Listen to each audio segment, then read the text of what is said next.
Jangan samakan mampu dengan yang lain.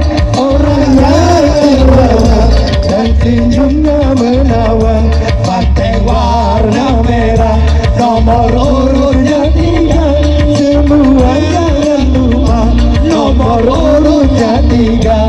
Pilihan bersama. Oke, go.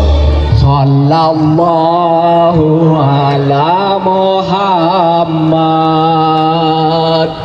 sallallahu alaihi wasallam,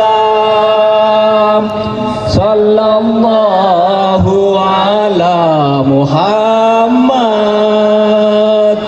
sallallahu alaihi wasallam. Nah, jadi Nabi Muhammad itu suatu hari didatangi oleh seorang keluarga pencuri yang mau minta tidak dihukum karena anaknya mencuri. Keluarga itu namanya keluarga terkenal, aristokrat di kota Madinah. Namanya Bani Mahzum. Punya anak perempuan mencuri. Yang dicuri sepele aja, hanya barang-barang biasa, tapi dicuri karena dia punya penyakit kleptomane. Kleptomane itu artinya orang suka mencuri, meskipun sudah kaya tuh mencuri terus. Sama di Indonesia, sudah kaya masih korupsi terus, sudah selesai korupsinya korupsi lagi. Nah, itu namanya kleptomane, suka mencuri punya orang. Nah, ketika keluarga Bani Mahzum ini ketahuan anaknya mencuri, lalu mengutus orang ketemu Nabi. Nabi, tolong ya, ini jangan dihukum. Kenapa? Kata Nabi, karena ini putra seorang yang sangat terkenal, sehingga kalau anaknya dihukum karena mencuri barang sepele, keluarga Bani Mahzum akan jatuh martabatnya. Berapa aja yang dicuri akan diganti 10 kali lipat, asal anaknya tidak dihukum. Ini pola-pola orang mendekati pejabat untuk minta dirinya kalau bersalah tidak dihukum. Maka Nabi mengatakan begini nih, kata Nabi, Bani Mahzum dan para sahabatku semua, dengar ya, kata Nabi, dengar. Hancurnya negara-negara besar di masa lalu itu karena kalau ada orang besar, orang kaya, orang punya duit, orang punya kekuatan melakukan kejahatan minta tidak dihukum. Tapi kalau ada orang kecil mencuri langsung dihukum, maka negara itu akan hancur, kata Nabi. Sehingga Nabi kemudian mengatakan, fa'ayyamallah lau anna Muhammad binti Muhammad sarokot faqata'tu yadaha. Kata Nabi, demi Allah, seumpama pun anak saya Siti Fatimah mencuri, saya potong juga tangannya. Apalagi anaknya Bani Mahzum, anakku kalau mencuri saya potong sekarang juga tangannya. Jadi Nabi Muhammad itu tidak suka mau memanja-manjakan anak. Kalau salah ya dihukum, tidak usah didorong-dorong untuk melakukan sesuatu yang sebenarnya tidak bisa dia lakukan.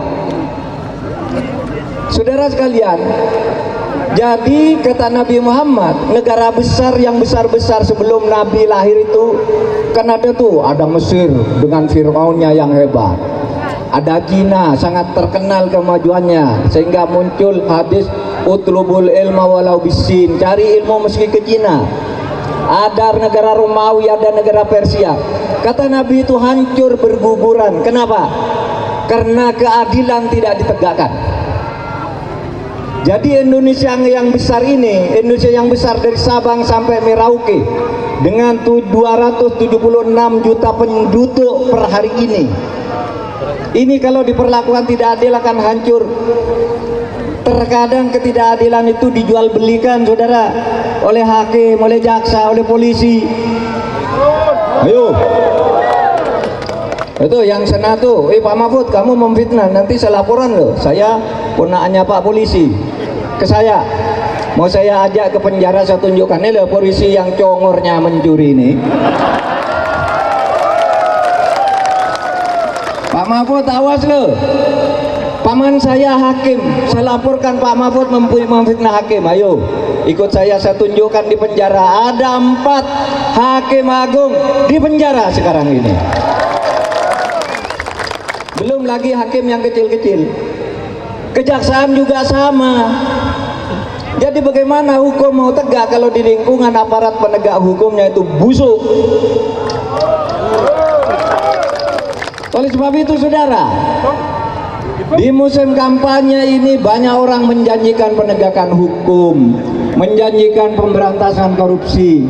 Tanya begini aja, Anda mau menegakkan hukum karena Anda menjadi calon, apakah Anda dulu tidak pernah melanggar hukum?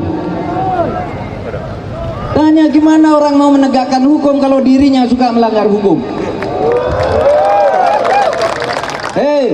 Saya mau membangkit korupsi. Saya tanya, gimana Anda mau memberantas korupsi? Wong Anda sendiri suka korupsi. Saya mau melindungi hak asasi manusia. Gimana melindungi hak asasi manusia kalau Anda sendiri pelanggar hak asasi manusia?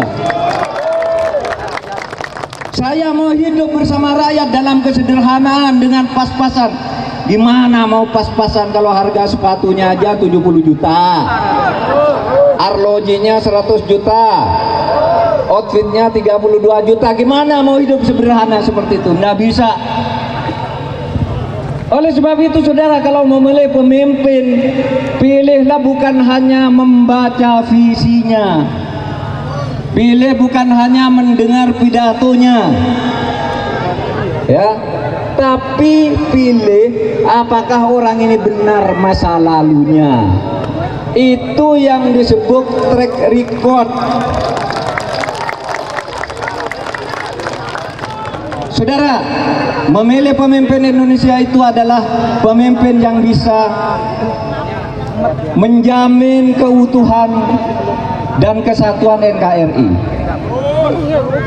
Juga saudara harus pilih ini pemimpin yang punya kesetiaan kepada Pancasila dan ke NKRI tanpa tawar-menawar. Jangan terlanjur memilih orang yang mempunyai benih-benih ingin menghancurkan ideologi sekarang sehingga nanti negara kita menjadi pecah. Ya. Itu penting track record seperti itu penting saudara demi kelangsungan negara kita yang sangat kita cintai ini. Saudara, saya pernah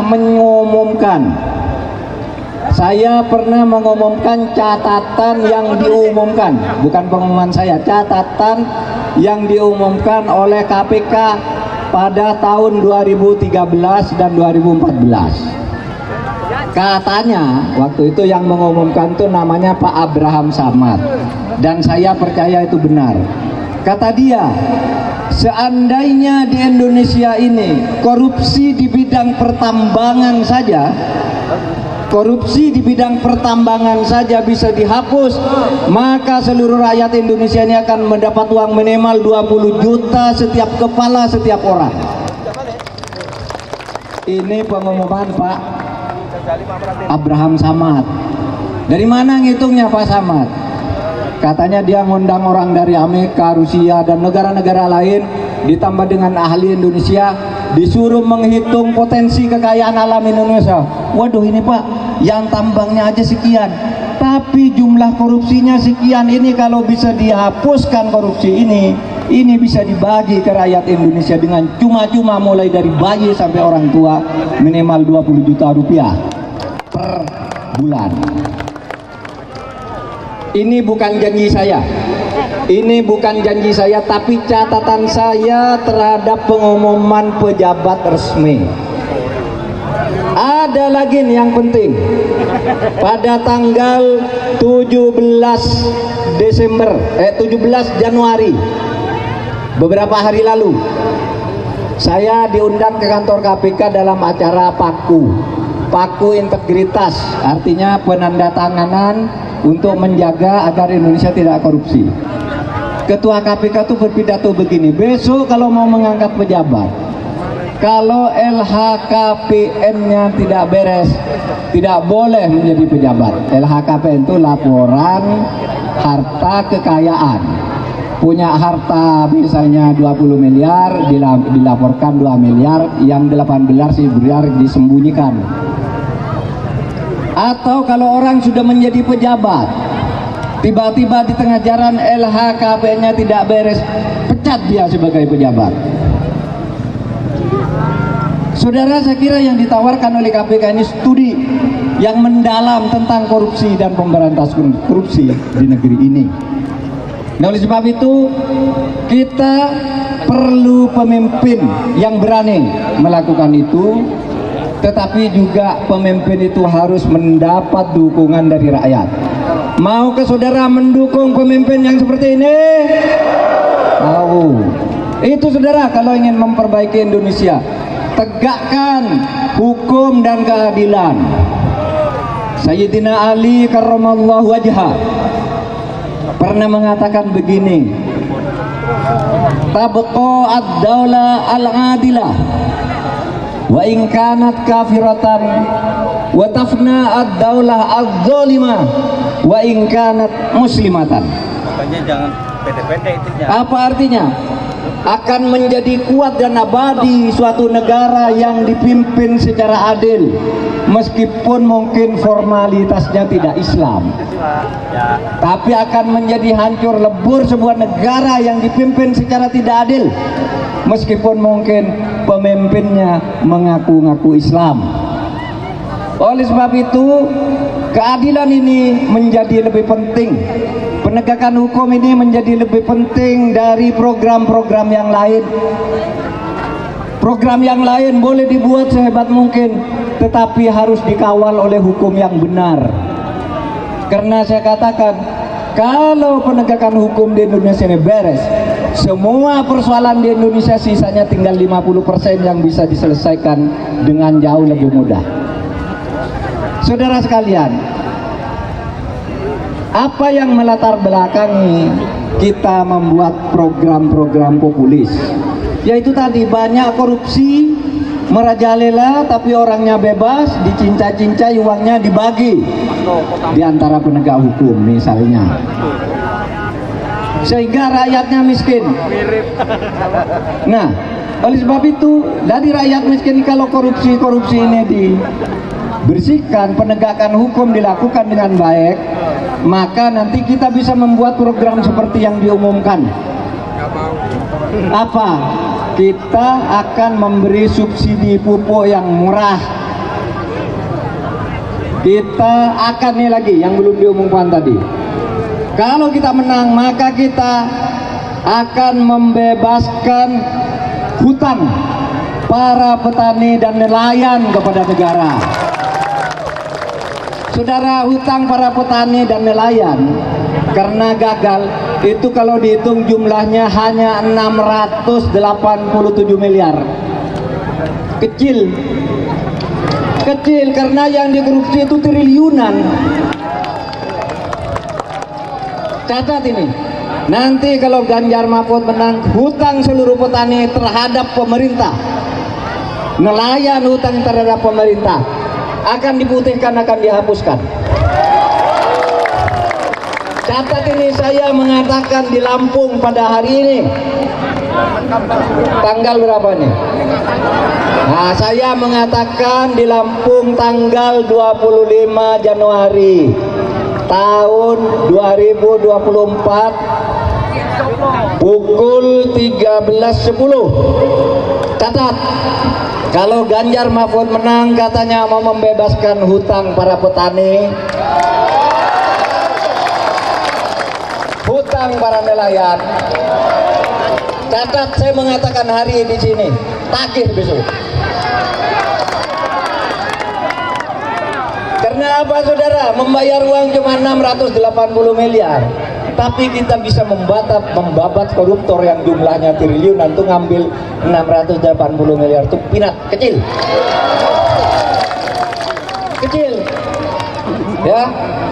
Jadi nanti membebaskan petani, nanti di setiap kecamatan atau di setiap desa nanti akan ada satu puskesmas, ada satu tenaga kesehatan. Sekarang banyak orang sakit itu di desa, puskesmasnya tidak ada, harus ke kecamatan. Kecamatan kalau di kota, di Lampung mungkin dekat saja. Coba di daerah-daerah pelosok itu, kecamatannya dari pagi dia harus ditempuh kalau jalan kaki itu 6 jam. Bagaimana orang sakit jalan 6 jam ya sampai sakit lagi. Oleh sebab itu kita sediakan puskesmas. Saudara sekalian, masih banyak yang akan kita kerjakan. Ya, saya tadi bicara 2 yang ditugaskan oleh Bu Mega kepada saya. Ada 4 seluruhnya. 1 pemberantasan korupsi, 2 penegakan hukum, 3 penegakan hak asasi manusia. Karena banyak sekarang ini hak asasi manusia terlantar di mana-mana. Ada manusia diperdagangkan juga. Tahu manusia diperdagangkan, orang kesusahan kerja di desa, lulus sekolah nggak dapat kerja, nggak dapat penghasilan, lalu didatangi orang, mau ndak kamu saya beri pekerjaan, di mana?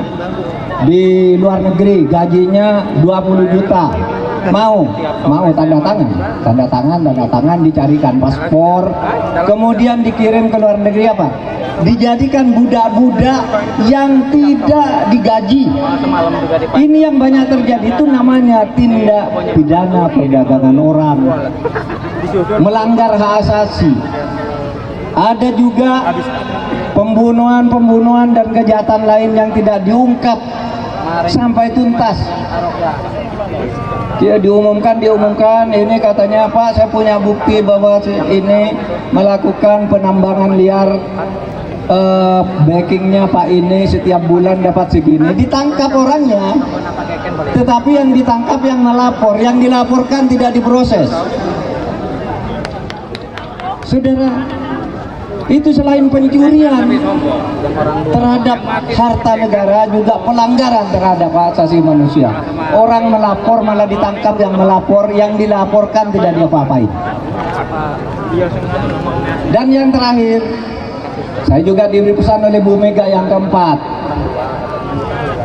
yaitu membangun sistem politik yang demokratis, sehingga pemilu ini harus dilaksanakan secara jujur sesuai dengan ketentuan Undang-Undang Dasar. Presiden kemarin sudah berpidato bahwa ASN, TNI, Polri wajib netral. Itu perintah Presiden yang saya dengar sendiri pada 30 Desember 2023. Tapi nanti kita cek lagi, katanya Presiden mengatakan kalau Presiden, Menteri, Wali Kota dan sebagainya boleh memihak. Nah ini nanti kita cek apa betul Presiden mengatakan seperti itu. Karena sepanjang sejarah Indonesia, meskipun seorang Presiden, seorang Menteri itu ikut kontestasi politik, itu tetap harus netral kecuali dalam keadaan sedang kampanye. Tidak boleh menggunakan fasilitas negara untuk mengkampanyekan dirinya dan partai politiknya. Nah, saudara sekalian, ini sudah panas, mari kita akhiri. Yang penting kita ketemu, pilihlah nanti, berilah ke pengadilan atau keputusan rakyat tanggal 14 Februari tahun 2024 itu untuk menentukan pemimpin baru yang lebih baik. Ganjar Mahfud akan melanjutkan pembangunan yang baik yang sudah dilakukan oleh Pak Jokowi, tetapi juga akan memperbaiki secara lebih bagus lagi. Itu baik, mari kita tutup dengan lagi sekali membaca sholawat yang tadi. Sallallahu ala Muhammad, sallallahu alaihi wasallam, sallallahu ala Muhammad, sallallahu alaihi wasallam. Ganjar Mahfud Ganjar Mahfud. Ganjar Mahfud sudah berjanji memenangkan. Kata Nabi, al-wa'du dainun. Janji itu adalah hutang. Kalau tanggal 14 Februari tidak dibayar di TPS, akan saya tagih sebagai janji di akhirat kelak. Setuju? Baik, assalamualaikum warahmatullahi wabarakatuh. Baik, Bapak Ibu hadirin yang berbahagia, yang akan kita saksikan bersama-sama simbolis pencoblosan secara bersama-sama oleh Bapak Mahfud MD dan juga Bapak Edward Sapernang, Bapak Muklis Basri dan Bapak Farsi Mapsus dan juga Bapak Sudi. 1, 2, 3.